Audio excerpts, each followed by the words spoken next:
I think we've now got Stephanie Davies-Arai, founder and director of Transgender Trend, because we've got a story here this morning that basically on the front of the Daily Telegraph, doctors who change their gender, of which there can't be many, right, apparently have their entire records completely and utterly scrubbed clean. So if they've done anything wrong, you'll never be able to find out. Doesn't seem right to me. Let's talk to Stephanie. Stephanie, morning to you. Morning. Thank you for joining us. We haven't got a great deal of time. I mean, I presume this is a very, very odd, strange development that nobody really knew about. Why would it be that somebody who changes gender would somehow be able to reinvent themselves and not have any kind of record of what they've done in the past? Well, we're talking about if people, yes, if people change, it happens everywhere. You disappear from DBS checks. It's a great way of concealing your identity and concealing your past if you want to. And it seems that everybody, including the NHS, has gone along with this and just implemented it without any thought of the consequences. Right.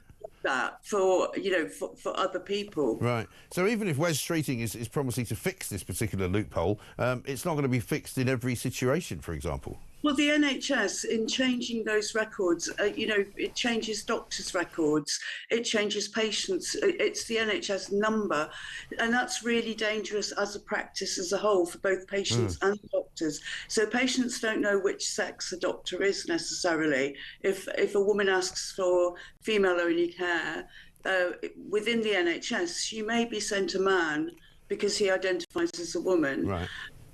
So it causes all sorts of problems, but it also causes medical dangers, of course, if you're confused. Well, it does, yeah. Presumably, but this, I mean, I know this might not be the area that you're interested in, but presumably that would also cause a problem for people doing CRB checks on people who have changed gender for the purpose of, say, working with children or working in schools.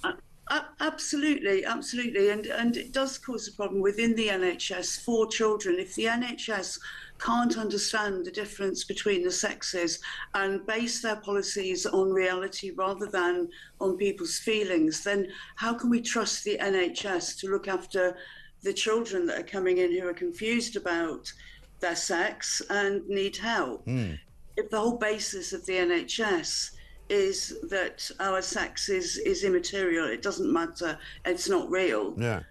How can we trust them? So it is something that really concerns me. Yes, no, I think you're absolutely right to be concerned.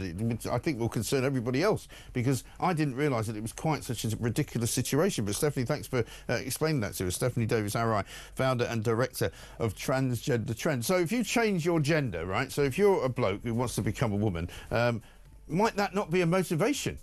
If you, say, have something in your background, like a criminal record of some kind, that all disappears? That's extraordinary, isn't it?